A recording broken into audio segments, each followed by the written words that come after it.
So let's talk about what happens when the avoidant leaves a relationship and how what you do next determines your healing.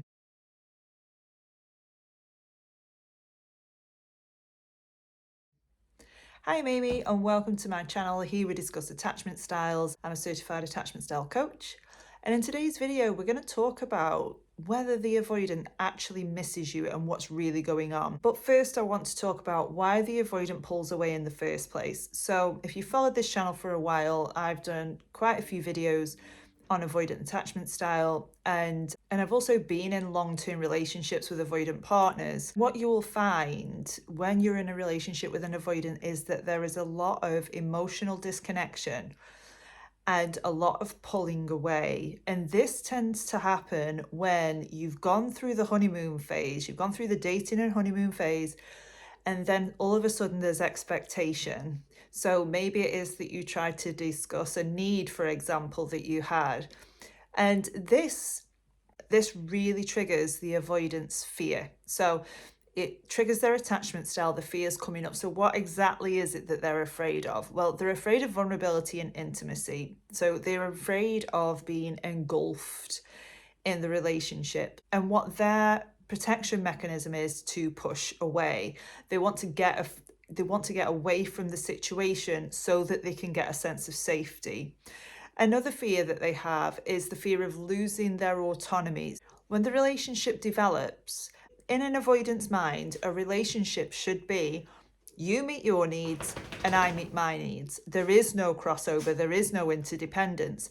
And when it is that the expectation is there from their partner to actually support each other, and even though, yes, I'm responsible for my needs, but we're also responsible for each other's needs and feelings as well, this can really cause the avoidant to push away because that's just not in their comfort zone. They are used to being hyper independent individuals. They're used to just relying on themselves. They don't feel comfortable in an interdependent relationship because it really goes against what all of those defense mechanisms are and what their attachment style is. So they're really afraid of getting too deep into the relationship because then they might end up losing their autonomy or being engulfed in the relationship and ultimately losing themselves. So what happens following the breakup? Well, immediately after the breakup, there is an emotional disconnection. And I don't want you to take this personally. Most avoidants do this, and it isn't anything to do with you. It's not because you're unworthy or you didn't mean anything to them. So the emotional disconnect initially manifests as relief. So they've ended the relationship and they're into their comfort zone again, where they're on their own, they're responsible for their needs, they are going into creature comforts, regardless of whether that's, binge eating, gaming, drinking.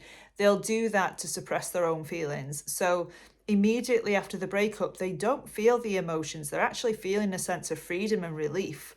And when you're on the other side of this, on the receiving end of this can be really hurtful because it can appear that the avoidance moved on very fast, but that's not necessarily the case. It's not that they've moved on, they are suppressing their own feelings. They are not comfortable in grieving a breakup. They're not comfortable in dealing with those feelings of missing somebody. I know that in research I've done, plenty of experts on attachment styles have said that avoidants actually deal with breakups the hardest. They have the hardest time dealing with breakups than any other attachment style. So what happens when they've numbed and they've coped, and then what? Eventually the feelings come up and the feelings are there. Now, this can take months, you guys. Don't expect an avoidance to be coming back into your life anytime soon if it was a recent breakup. In my experience, it happened anywhere between 6 weeks and 6 months. So yes, they do miss you, but because they process their emotions differently than you, it takes a long time for this to happen.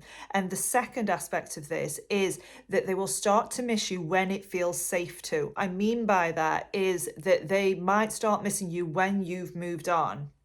And this is because when you've moved on, because the pressure of the relationship isn't there anymore, so they feel safe to actually start to deal with the underlying feelings of the breakup. But saying that, that doesn't mean that this person is going to return.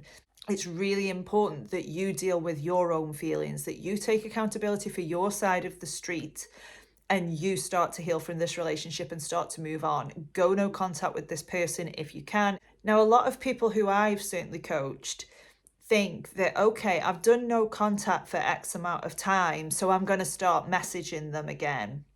I would really advise against this, because how avoidants react to somebody chasing them is that they will pull further and further and further away. So they don't react well to what they perceive as pressure is something that's going to take away their freedom, their autonomy. They're going to get sucked into this relationship again. They're going to lose themselves in this relationship again.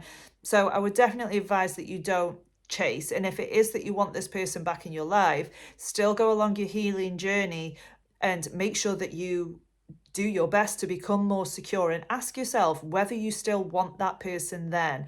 Were you actually happy in the relationship with what that person was giving you? Was that person meeting your needs? Was that person accepting and taking accountability for their part in this relationship breaking up? So you're going to use this opportunity to really start healing. So you're going to take the focus away from them and put it on yourself. Who do you want to be? How do you want to come out of this breakup? How are you going to process your feelings and emotions? How are you going to change some of those beliefs that you've got that make you feel like that you've got to work hard for a relationship, for example, or that you're not worthy and deserving of a secure relationship where you get your needs met? Go into therapy if you need to, do some shadow work, have a look at what your attachment style is and where that comes from, so that you can start to work on healing that. And if this person comes back into your life, then you've got a choice. Is this person in therapy? Is this person healing their attachment style? Are they taking accountability for what they've done wrong? Actually taking steps to build trust in the relationship? So that then is down to you. The ball is definitely in your court with that, but you do still need to work on healing, reconnect with friends, do some journaling, exercise, eat right, get enough sleep, really focus on your own self-love, focus on taking care of yourself first before you start thinking about somebody else. So let me know in the comments below whether your avoidant ex ever came back and what happened with that. And don't forget to subscribe to this channel for more information and videos on attachment styles, but I will see you next time.